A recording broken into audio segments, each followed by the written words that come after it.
create the number of housing and units that feels like we put a dent in this massive undersupply problem. And then also, it. Scott, like what spirit animal we feel best describes this underdog mindset that is so focused on helping others succeed while trying to make everything as easy and efficient as possible? a great indicator that we had a great impact. But often I think some of the other things are the ones that are a little bit more intangible, but like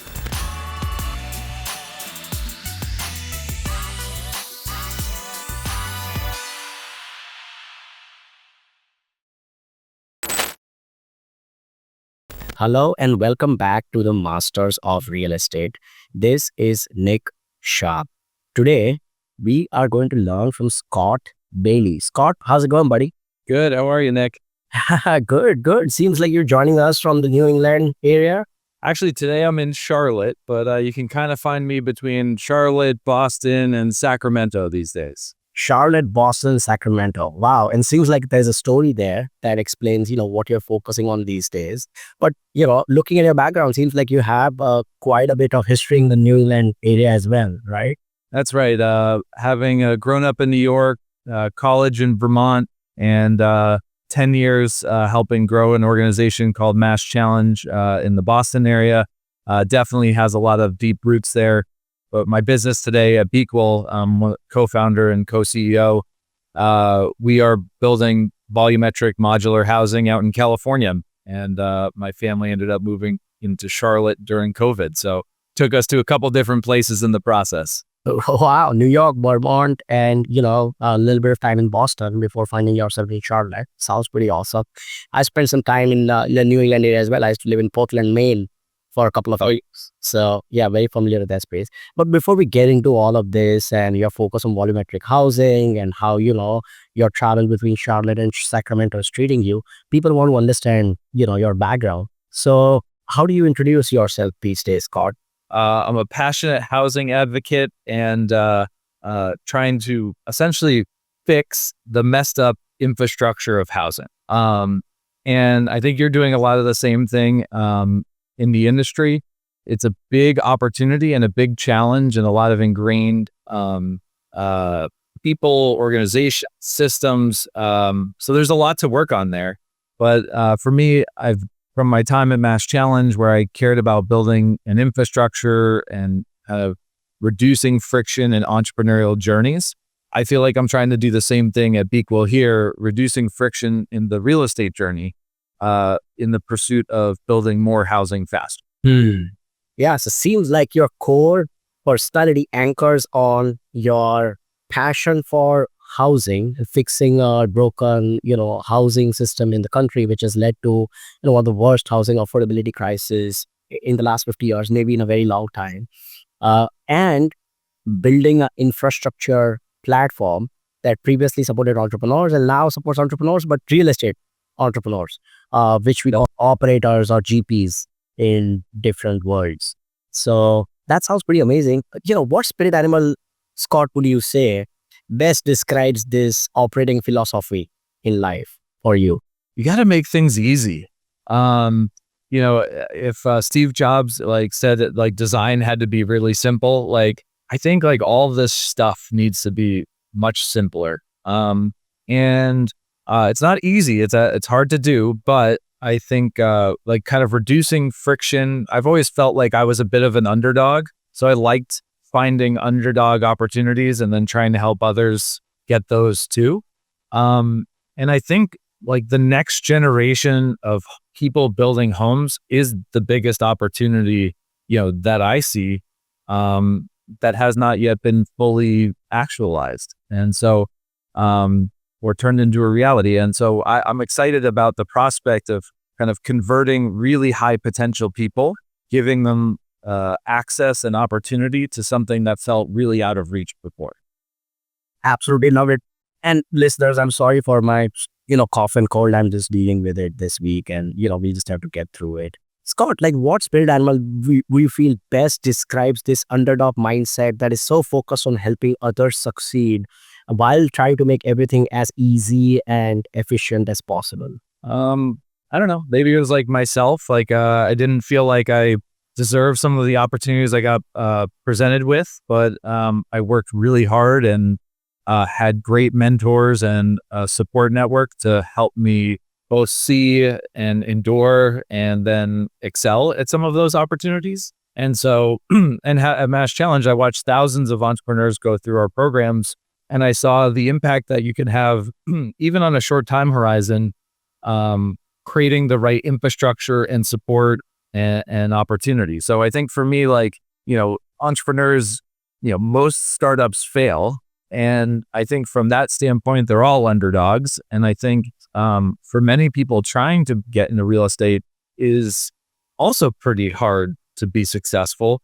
And there's a lot of structural issues that could prevent people from being able to access it. Like if you can't or don't have a network to raise money, if you, maybe didn't have someone who taught you about it early on or find a passion. Like some of these things can be very challenging.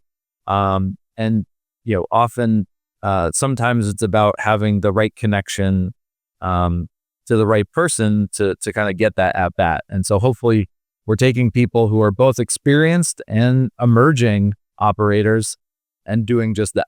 Absolutely love that. I absolutely love this underdog mindset that is so focused on building a platform for others to succeed. And it seems like, that kind of summarizes your professional career so far, right? Like some of the metrics we looked at in your background shows that you've supported thousands of entrepreneurs launch their businesses who in turn have, grown to over $2.5 billion in revenue and $5 billion in capital raise. Would you say that metric summarizes the career you've had so far before you launched Bequal? I think it's good. I definitely a great indicator that we had a great impact. But often I think some of the other things are the ones that are a little bit more intangible. But like a founder recently, we've had founders go public and say that some of the connections and resources that we helped get to them was critical.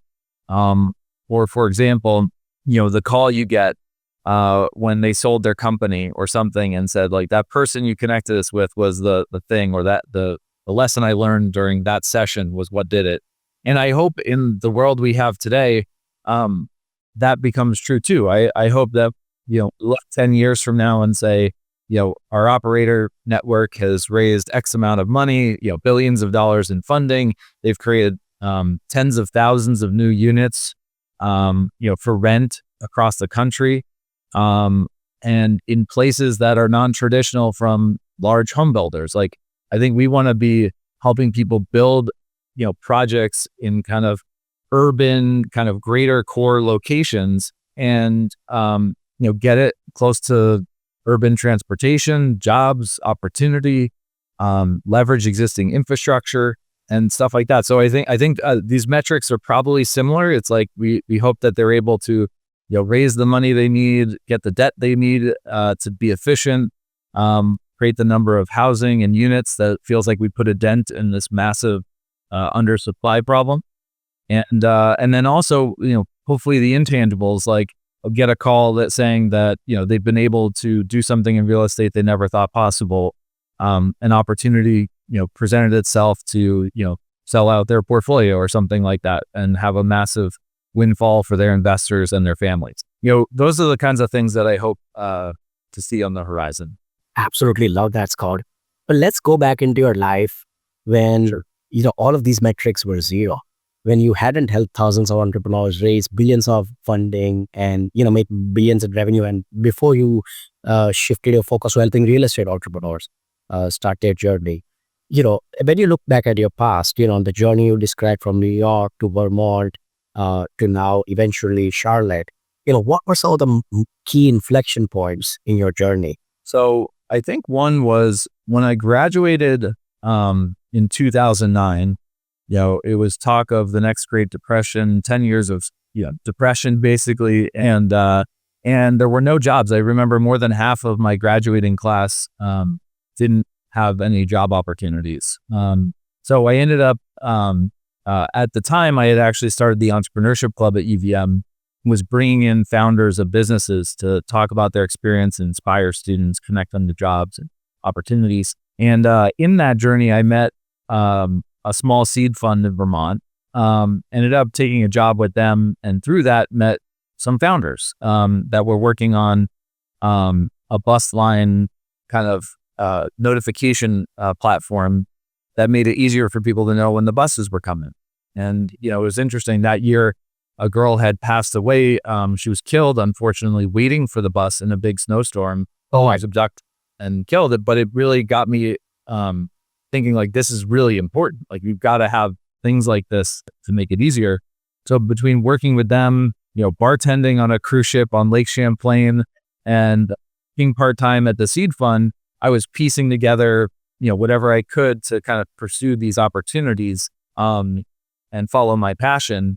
What ended up happening was one of my mentors introduced me to the founders of MassChallenge, John Harthorne and Akil Nigam, probably in 2010. And they had just kind of started the program, announced support, got some office space from a big developer. Governor Patrick was coming. Mayor Menino announced the Innovation District in Boston. Like, all of these things were kind of coming together. And I decided to leave it all and go volunteer without ever having talked to them. I actually quit my job and I moved in with some friends, parents, and started just volunteering. And basically, through kind of sheer force, made them take me on. And I just started growing in the organization, learning a lot. And I got very passionate, in particular, about helping bring resources and partners to the table so that could support our startups. That kind of involves raising money, that involves getting people to run pilots with the companies, all this kind of stuff, resources that would be valuable. And I got very passionate. So that kind of transition where I said yes to moving to Boston, starting work at a company that barely existed, but with two guys I was super inspired by, that felt like a very meaningful change. The next was when I decided housing was really important. And both I had my own struggles trying to afford to live in Boston, not making a lot of money, but then just hearing from the entrepreneurs who were struggling as well. And I felt like there was no product that fit this demographic, which is singles and couples without children. It's half the rental market. And, the solution in Boston is a three family, and shared roommates, and it's still very expensive. So I met my co-founder, and he was building microlofts in Chelsea, one of the poorest zip codes in Massachusetts. And I saw the product that he had built. It was a 275 to 425 square foot unit. He had 9 of these, and they were like never vacant. They were fully furnished units, but basically they provided a foothold for people into the market in a way I'd never seen before, and a price point I hadn't seen before. And that, by the way, as an investor, it was still compelling compared to like the Gray Star building next door. But because of the size and the offering, it was a good return, but it offered a lower price point compared to other options in the market with larger square footage. So it did create kind of a new product type I was inspired by. And I said, how the hell do we scale this up? And our conclusion was it had to be modular. So it had to the only way to kind of get the standardization and scale that would make that work is doing it in a factory and having it built to state and local building codes. And our initial thesis was that we should start by trying to get developers and working in their existing multifamily kind of development plans. But the problem was it was COVID, and that was a bad time. I think one of the things I'm sure we'll talk about is like where entrepreneurs find friction or challenge, and kind of like water around a rock. We look to policy. So one of the sayings that we have in the company is "Go where you're wanted," and for me, that's kind of both a make sure you're building product that aligns to both the demand and the operators that want to use it and believe it's an opportunity. But it's also a policy thing in housing because it's highly regulatory. And if you don't feel like in our world, you're getting the support, whether it's from a policy standpoint or regulatory standpoint or, friction within a municipality, we're not going to go there. We only want to go where we believe that we're solving a big problem, it can scale, and that we see like kind of the business, law, and politics all coming together in a way that both reduces risk, but kind of emphasizes the opportunity as well. Fascinating. So seems like there were 3 big inflection points or phases in your life. One was at EVM, you really found leadership in entrepreneurship. Seems like you also established a sports club there as well.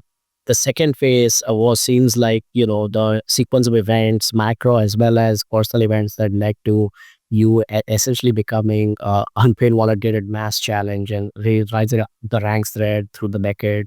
And the third was you realizing the solution to the housing affordability crisis when you saw those micro-lots in one of the poorest zip codes in Massachusetts with your co-founder. I want to get into all three of those. So let's get into the first one. In terms of, it seems like entrepreneurship or helping entrepreneurs has been a very deep passion and a very early love in your life. You starting the club in college and also working in supporting entrepreneurs has just been the result of this very deep motivation.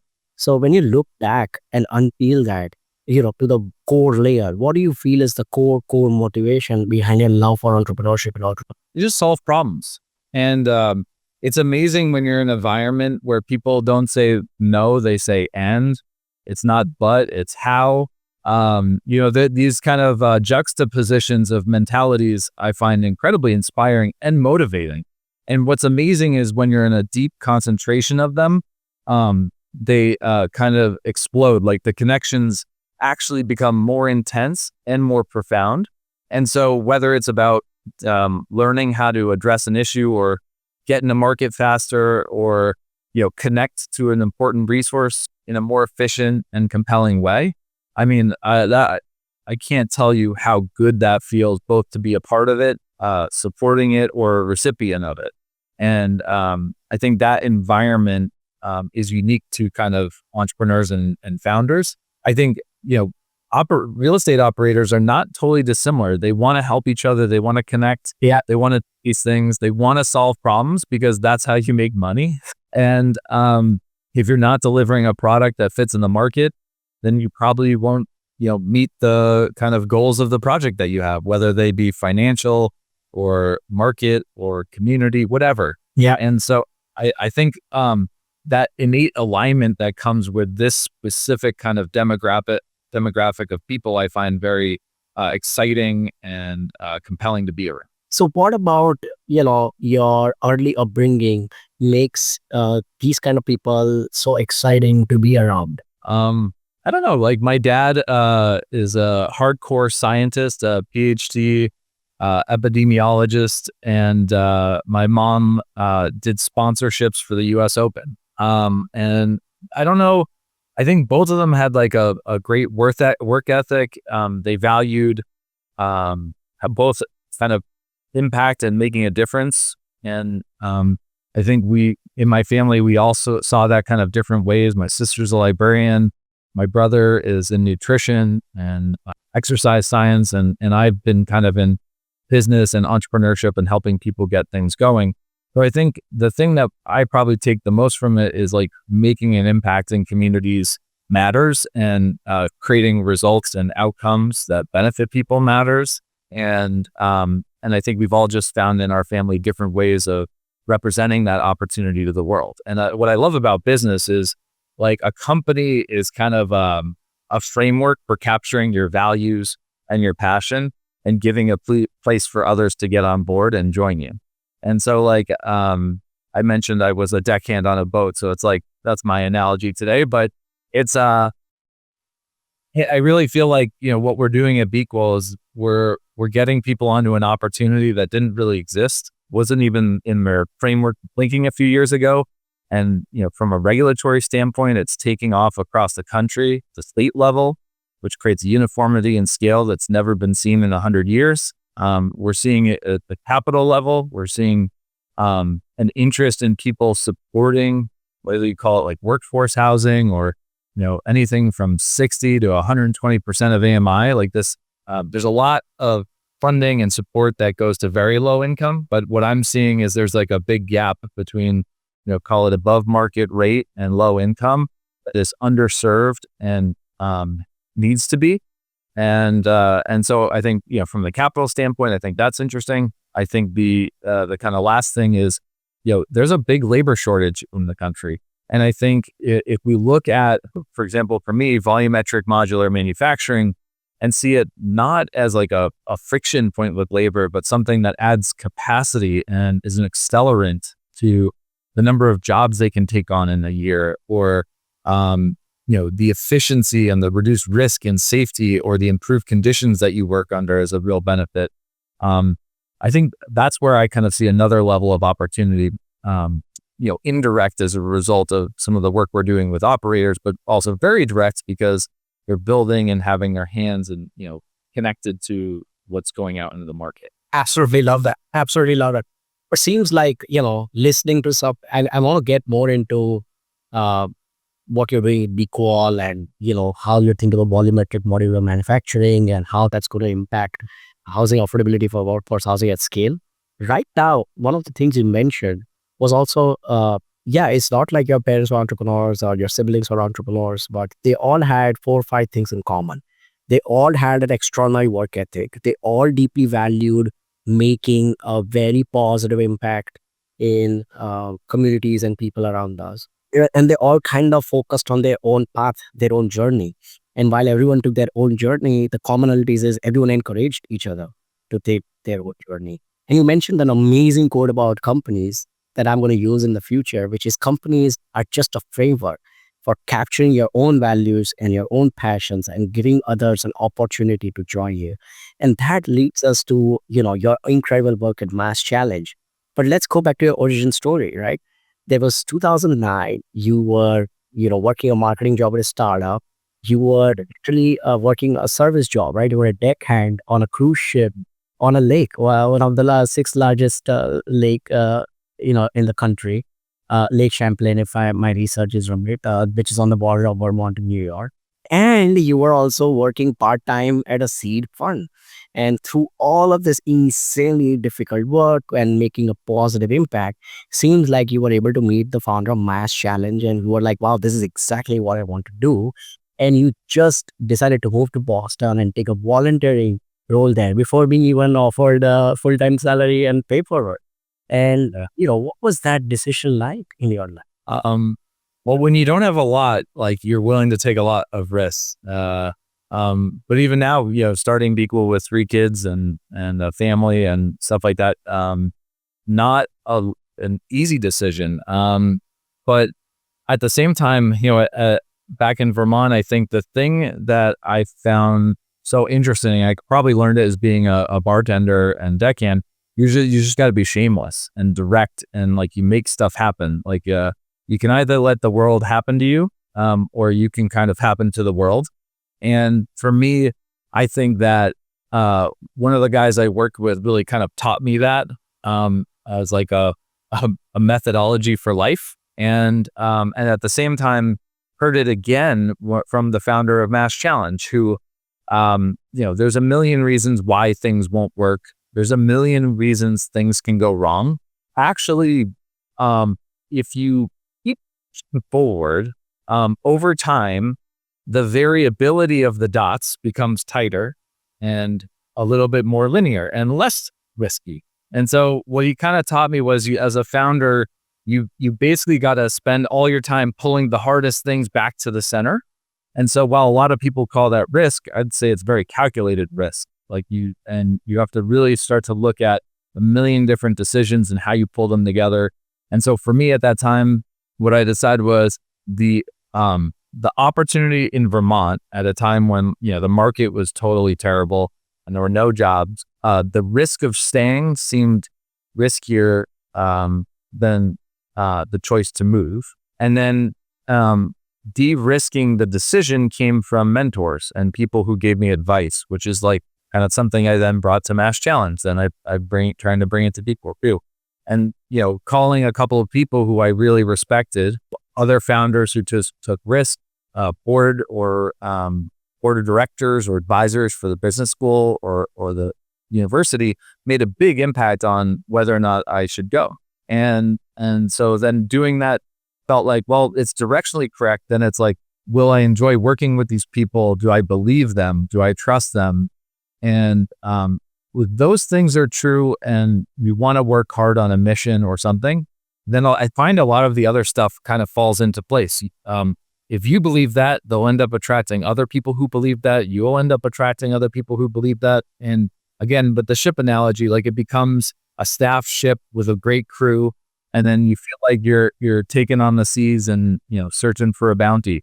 And so from my perspective, that seemed like the best opportunity. Even if I wasn't making a ton of money, I spent all my time at the office anyway. So who cares? And I got to meet great people, participate in some great events, and had a lot of fun. Yeah, and you had a lot of fun indeed. Seems like in the entire 10 years from 2010 to 2020, you went from being a volunteer for a couple of months to being an associate to a director to senior director, then managing director, then executive director, and eventually a C-suite title. So that kind of growth wouldn't have come if you're having a lot of fun in the process as well. But what would you say were some of the highs and lows of working at MassChallenge in your 2010s decade? So a lot of my early part of MassChallenge was I got to meet a lot of founders and work with them directly, and that was really inspiring. A lot of them became friends. Just built a great friend network. So that was great. I'd say some of the work I got to do with corporations, I became, I kind of thought of myself as like a chief innovation officer, and I got to work with other chief innovation officers, and I got inspired by the work they had, the scale, the leverage of those opportunities that they were creating. I really liked, maybe back to the Underdog thing, creating partnerships that people didn't believe were possible. Like we launched a health tech program when people thought a lot of these companies were going to collaborate. I got some C-suite executives from some of the largest fintech companies in Boston to come together, even though they compete, for some of the kind of biggest and most inspiring kind of discussions around building an ecosystem and a supportive network that creates like an evergreen pipeline of talent and technology and opportunity. Those were like very exciting. I think for me, inevitably where I landed, that also kind of motivated me towards housing was I love public-private partnerships, things that are hard to do. They're complicated. They have many stakeholders that have to buy in a single time. They're often large scale and pretty hard. So they kind of become a barrier to entry in some ways too, which has just been kind of an interesting learning and experience. So I think those are some, like on the fun side. In a single year, we rang 3 different stock exchange bells. I got to travel the world and support different governments and communities building entrepreneurial ecosystems. I got to learn a lot from my friends and colleagues at MassChallenge, who I found to be some of the smartest people I had ever worked with. So countless opportunities during that time. Sounds incredible. Sounds like an incredible time. And seems like this time eventually ended up with you finding your current co-founder, who was building microlofts in Chelsea, one of the poorest zip codes in Massachusetts. And you could clearly see that as a solution to the housing affordability crisis, especially if you could make it modular and infinitely scalable. So what was the pull of, you starting a Bequal that, led you to you essentially stopping your work and, a company that you essentially spent an entire decade building on, and then eventually putting all your life savings into? Yeah, I think kind of 2 things. I believed it was incredibly needed, and I would just continue to hear it. I felt some change starting to happen around conversations that would have probably never happened in a traditional environment around like some regulations, policies, zoning changes. I felt like there was maybe all of a sudden interest there. I think my third co-founder, Jack, he was living in the Bay Area and was watching all of the new policies that were getting passed in California, a state that most operators and investors would probably say, I'm not really ready to invest there for various reasons. All of a sudden became a place that I thought had some of the most amazing policies that could support investment in his state.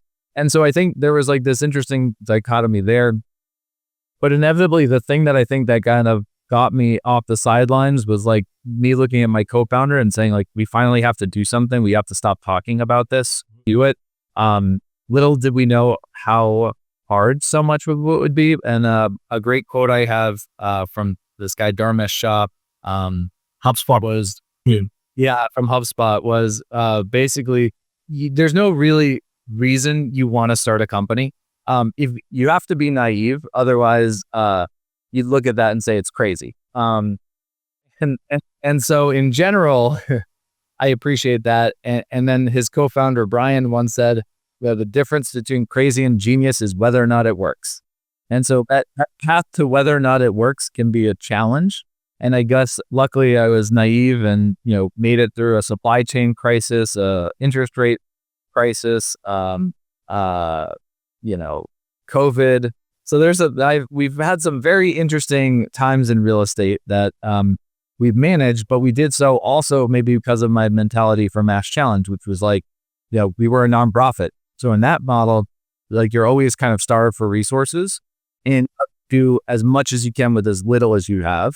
And it really kind of prioritizes partnerships and getting alignment. And we had some great advisors and investors who encourage us to get off a path we were almost getting on, kind of a little bit in advance of some of these things. And while the current path took us a little longer to get here than we would have liked, at the same time, I feel like we learned an immense amount. And the resilience our team showed through all of these things really kind of inspired me. And so I think just feeling like I had to move, feeling like I had my co-founders to help me weather storms and build opportunity and strategies was great. And then kind of the last thing was all of this policy and stuff just seemed to be coming around at a time when it was needed. And so there was an evolution of kind of the thinking, the strategy, and kind of where we are today. It looks very different from where we started, but that's the story with a lot of companies. And I think the main thing is we just kept going and we kept pushing, and like literally like being resilient is one of our core values as a company. Like you've got to work with each other to help be resilient. And, most of these things are very hard. They take a long time. But anyway, I think that's probably a long-winded answer to your question, but I hope that's helpful. That's incredibly helpful. Yeah. And that's incredibly revealing as well in a lot of things. So right now, like you said, you are at the intersection of a lot of amazing macroeconomic tailwinds, right? We have a national housing affordability crisis where people can't afford to buy homes. And, what most people don't realize is most of the homes you're buying, about 9 in 10 roughly, are existing homes. Only about 1 in 10 are new construction homes. And, the second problem we have is supply is only coming in the areas that allow supply. Places like Texas and Arizona and Florida and Georgia and Idaho are creating, easy ability for builders to build tens of thousands of new homes in what are called master plan communities. But supply is not coming in the areas that really need supply, like the Californias and the New Yorks of the world, because it's so hard to build housing there. And the third, obvious point, like you mentioned before, is there's a massive labor shortage in construction to be able to even build this housing. And, even when labor works on your project, you might think you're buying from a massively recognized public bidder, but they're probably hiring extremely local labor on that. And they probably don't have a laser obsession with quality and controls that a modularized housing in a factory could solve. So it seems like your solution is tackling all of these things. But for a real estate, investor who has never heard about what built for rent is, or for a real estate, a professional operator who is focused on value add projects or buying existing multifamily homes and stabilizing them, but is really interested in building more housing because that's where their return on investment is also slightly better. How would you explain what Bequal does to them? So I do it in a couple ways. I think the first is blending regulatory with offsite production and on-site construction. Like in 3 words, it's like we make that whole process streamlined, easy, standardized, and scalable. And we do that through a couple of things, which is like kind of, our COO comes from a manufacturing background, standard work, processes, certifications, qualifications, standards. I know it sounds pretty simple, but like just some of those things, to give you an idea of just to add a studio ADU, when you map the kind of value chain and process, even in California, where this is very easy, we mapped 12 different stakeholders they have to coordinate over 120 bespoke sequences with. with approvals, communication, coordination, all this stuff. It's a lot. It's a lot. And if you've never done it, that's a big challenge. So I think what we do is remove a lot of the risk and friction that may be inherent as someone who's never done that before, getting up to speed very quickly. I think the other thing is from the people I talk to, they value what we're doing in terms of taking care of the zoning, site feasibility. We help recommend sites. So one of our early strategies was actually buying single family to rent and value add with ADUs and other density issues. When we converted to helping others, because we were seeing that there was so much demand for it, and we were like, okay, this may, have benefits beyond what we were kind of originally hoping for ourselves. We said, okay, there's actually a lot of friction, just as we went through it too. Standardizing a product that can go to 18 different climate zones and meet state and local building code and seismic, and can be built in multiple manufacturing facilities, is designed for manufacturing. And so there's no in the plant, like being able to order off of a bill of materials, not a price per square foot. Like there's some differences that we're bringing to the table that I think are really important for people that I know are the people we're trying to reach, which are like, they care about the details, they care about risks, they've got LP and their own money at stake. Like these are things like small deviations in a plan can cause massive cost overruns. It's funny, like I've been often hearing about investors that have portfolios and they're like, I don't know if I want to add an ADU, and whether it's a studio or a 2-bed or whatever, it's not enough yield. Well, at the same time I say, and they're like, maybe we'll just stick build it. And I said, well, there's also a lot of risk of loss. So like, I think sometimes we often talk in real estate about the upside, but not necessarily the downside. And I think what volumetric modular manufacturing does, with aligned to a policy strategy and a regulatory strategy, oh man, that has real reduction in downside risk. So like your potential bottom is like not bad at all compared to what it could be with a GC that goes under, or not building something. Like I see a lot of people tell me about Home Depot homes or Amazon homes, and that, like, the first thing I say is, well, the Home Depot home is 2 feet higher than the statewide ADU policy in California. You can't put that anywhere. Wow. Well, small thing. Or a lot of these homes are built to RVIA standards, which is basically an RV. So regardless of whether or not it can go on a foundation, it does not meet state and local building code. You cannot live in it for more than 2 years. So these are issues. Or your community won't even allow you to permit it in your backyard, especially in the urban core. Like where there's less zoning, you can do that. But again, like these are like the nuances that I see friends and other people we talk to starting to think, yeah, we can do this. And the reality is you can't. And we've spent 5 years looking at policy, looking at local codes, looking at the operations of building a built for rent business with a volumetric modular strategy, not just for ADUs, but for other types of density like cottage courts, multifamily. So we're looking at all of these things and saying, what matters to your capital? What matters to your lenders? What matters to the GCs you want to work with? What matters to your investors when you have to look them in the eye and tell them, what's going on with your development? When you have to show up and, talk to neighbors and they're asking about the quality of the unit and how it's valued in the neighborhood. These are all considerations that we're thinking about. How you place them on the site so that the resident experience is maximized.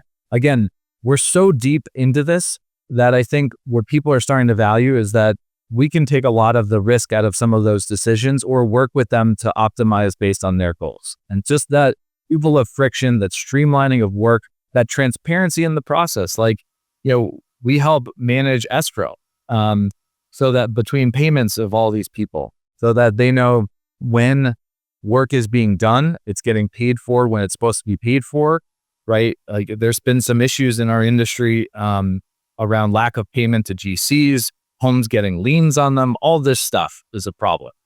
And so I think what we're trying to do is make that process really transparent, standard work, standard contracts, standard between not just us and customers, but also customers to their GCs, which are direct. Contracts with how they need to structure things with the residents that are going to rent these units, if work is still happening on site. All these kinds of things we're considering. And one, can be costly if you've never done it, that learning curve. And then two, may not be aligned or happening on the timeline you need if you want to get going and make this a business that you can stay in for a long period of time. Because like operators, make money when they raise money. And whether it's fees, and then the sooner you get to occupancy, whether they're doing property management or third partying, like the getting this done quickly and fast and without risk is critical to them being able to do this sustainably in a market. So for us, I think these are the considerations that we make when we talk to whether it's an investor with an existing portfolio or someone who's trying to get started, but may have experience in real estate already. These are considerations that are really important to them. Like their alternative would be go buy a 50 to 150 unit multifamily and syndicate the deal. It's going to take a long time. In California, you might be permitting for 5 years, and they can't sustain that. It's too hard. But with us, you could do 50 units in a year, predictably, on 5 different projects. And I think that's really compelling. And you start to say, wow, I've got a team that's experienced. They've got the network. I've got the capital and relationships. I bring the operating experience to those assets. That's going to be a great recipe for my investors. That's going to be a great recipe for me.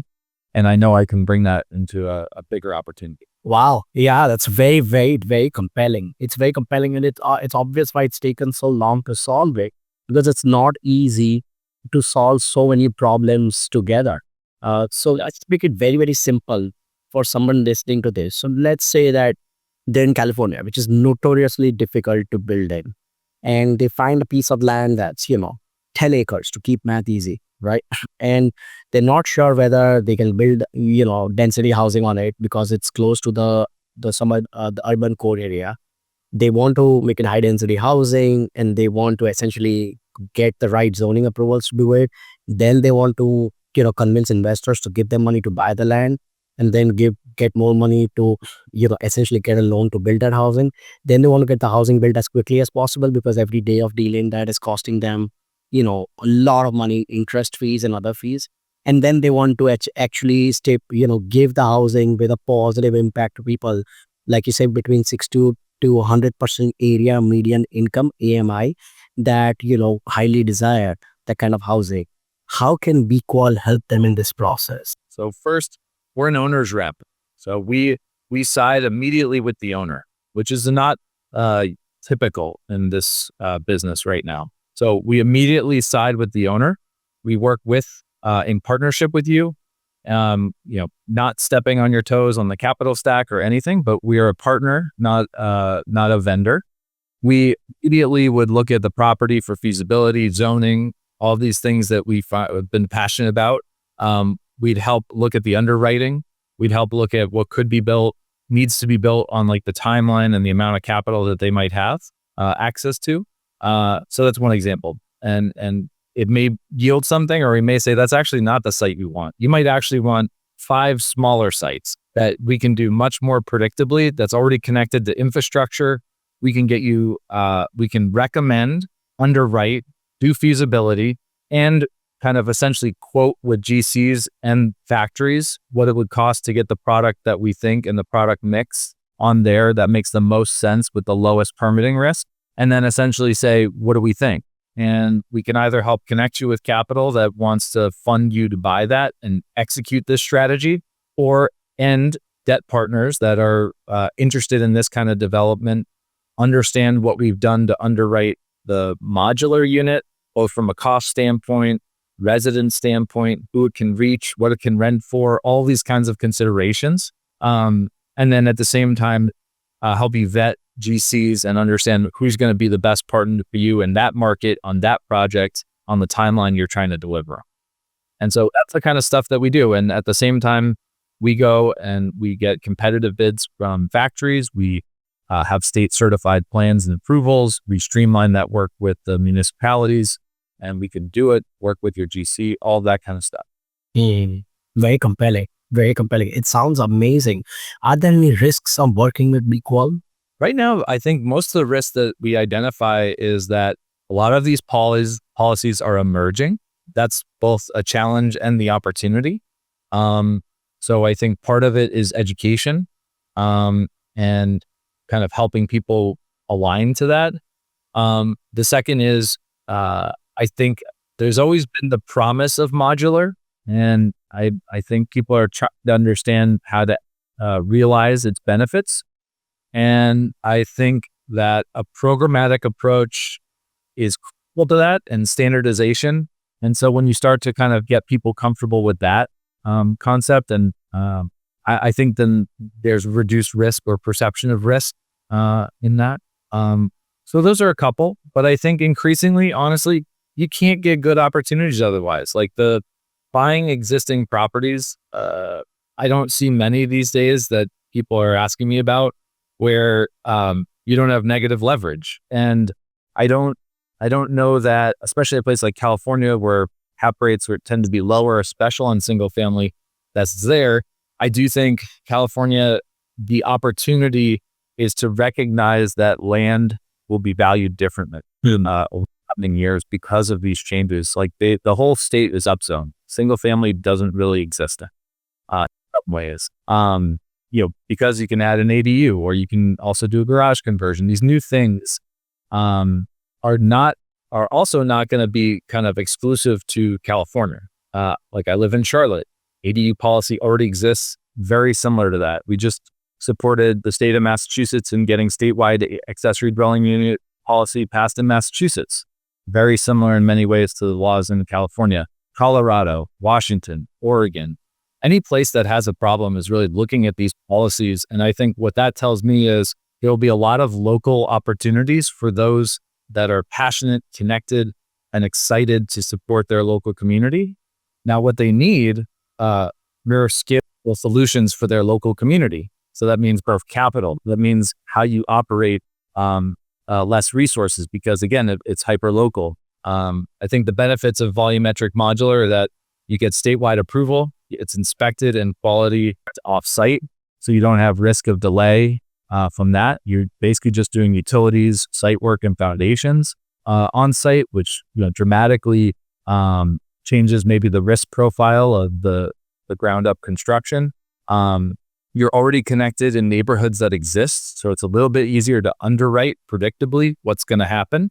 So I think these are kind of the opportunities, but at first glance, they can seem risky. The last thing I'll say is I think people really are seeing ADUs as like a backyard home, whereas I see it as like an ADUs or this other kind of infill density.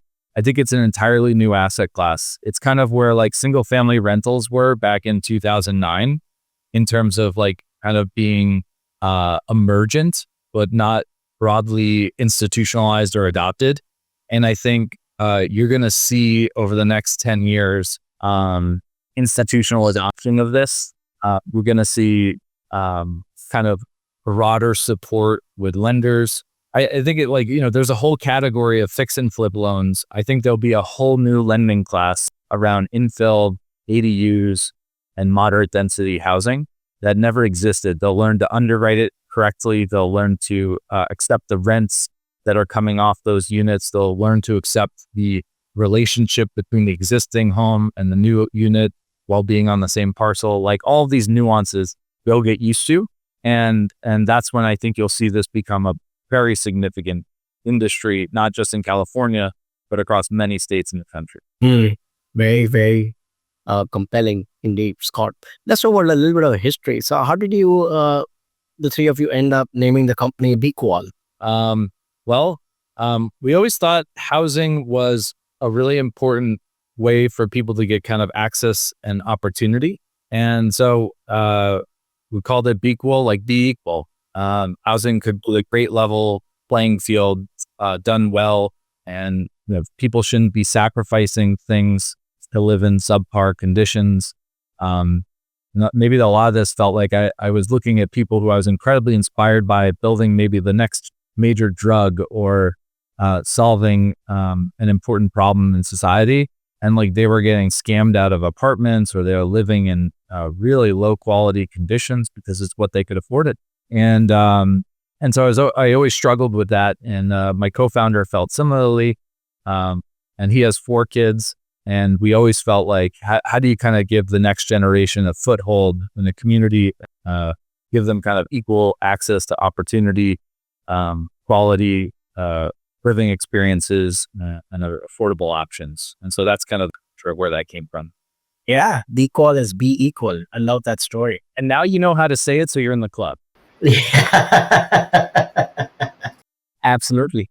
So now, Scott, if you think about the future and you think about your aspirational goals over the next 12 months, what are the biggest challenges that you're facing in scaling your team and operations to meet your aspirational goals over the next 12 months? Basically, in 2025, we're going to be reaching out to operators. We're only going to be launching with 3 or 4 in 2025, but looking to help them raise capital, probably $5 to $10 million pilot funds. And I think for us, we're looking for world-class operators that want to grow and scale. And so I think for us, it's just aligning with the right partners early on, because we want something that a relationship where we can work together for many years, grow, get into different types of developments together, and really kind of build that out. I think the second thing is just getting the word out. Like we've been so focused on building the back end of this to make it easier for people. Really, we're just starting to kind of get out and get connected. We do have some great relationships up in Sacramento, LA, but I think continuing to kind of grow those relationships, build trust and connect is something that's important to us. And then also connect with anyone who is interested in helping these operators be successful. So lenders, other GCs in the community that want to work with us and have a consistent client and a quality client who's going to be working really hard for everyone to be successful. Those are the kinds of things that we're focused on right now.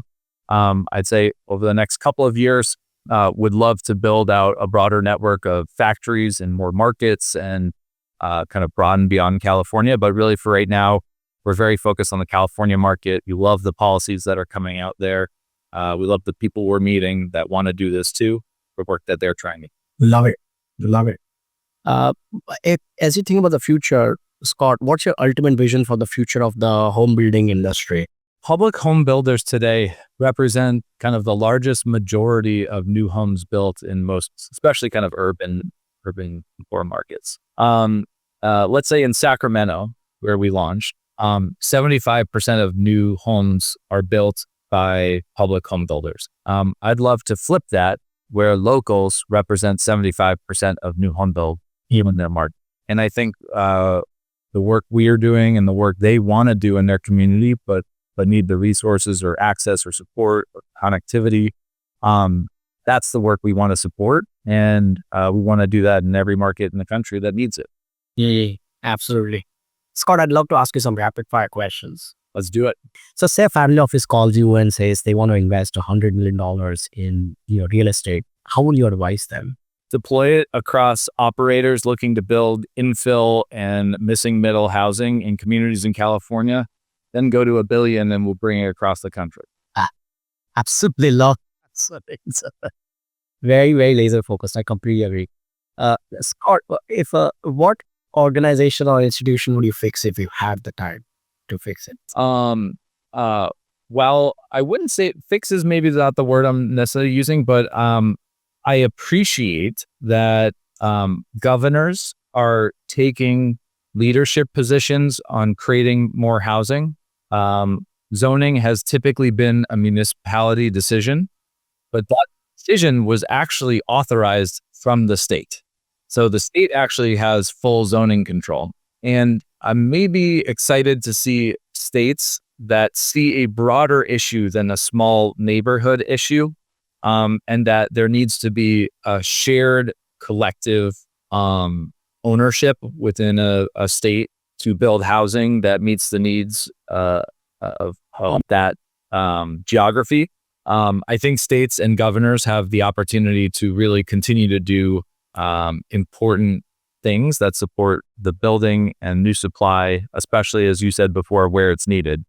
And so I think I would love to work with governors across the country that are interested in supporting housing density and policies that make it easier for the operators and GPs that we were talking about to build locally in their communities and support an aligned kind of vision for how those neighborhoods get built.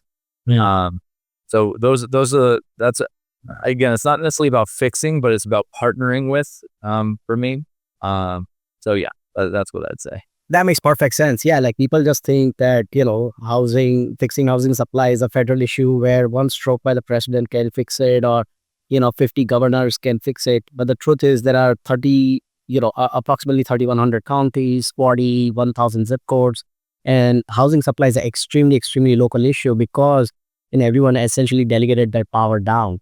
And through that, now local politics plays a big role in influencing housing. Everybody wants affordable housing. Nobody wants their own home to suddenly become affordable. So, whenever new housing tries to get built, locals tend to oppose that more frequently than not. And they just want, housing not to be built where they live. So where are you going to keep it up? So, And the problem is it's actually shown to increase home values. And on the other side, it's also, there's a lot of misconceptions about what this is and isn't. Like in California, there's been 30,000 ADUs permitted last year.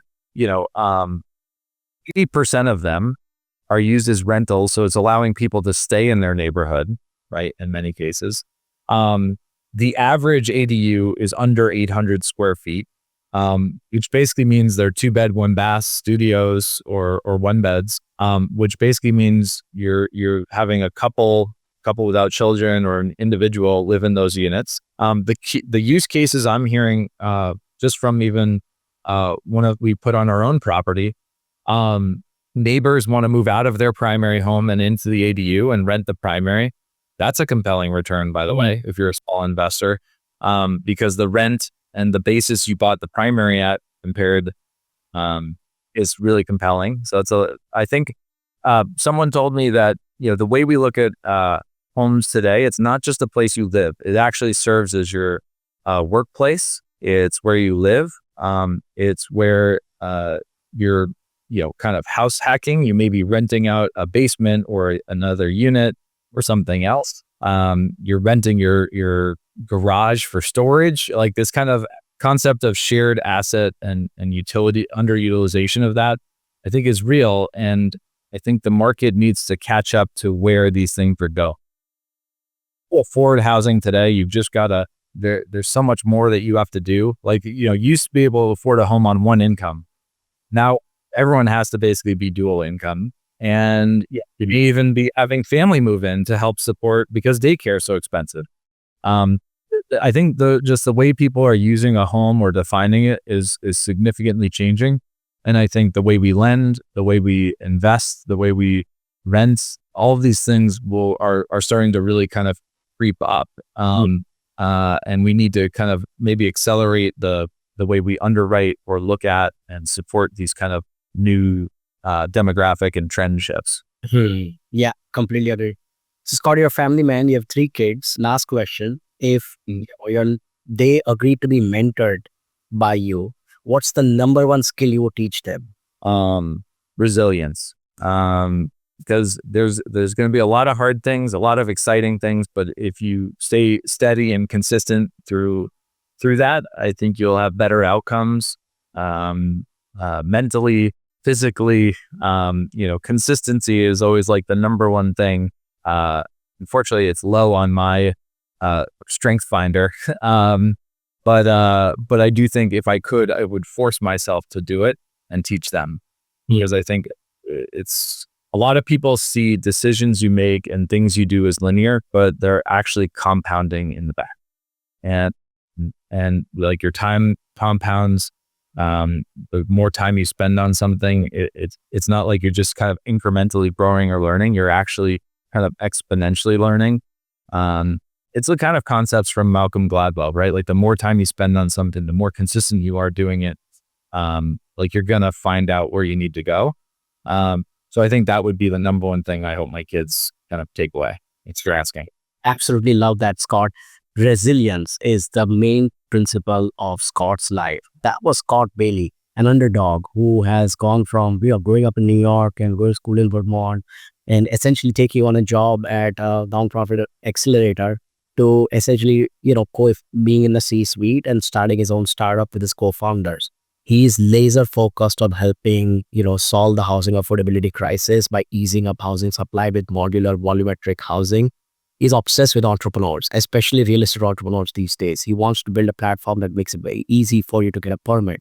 If you're an operator thinking about raising capital and want to partner up with a world-class builder, should reach out to Scott and the team at Bequal. We'll add the links in the bio. This is Nick Shah. If you ever want to talk about real estate, shoot me a note on CEO@home.llc. Thanks, everyone.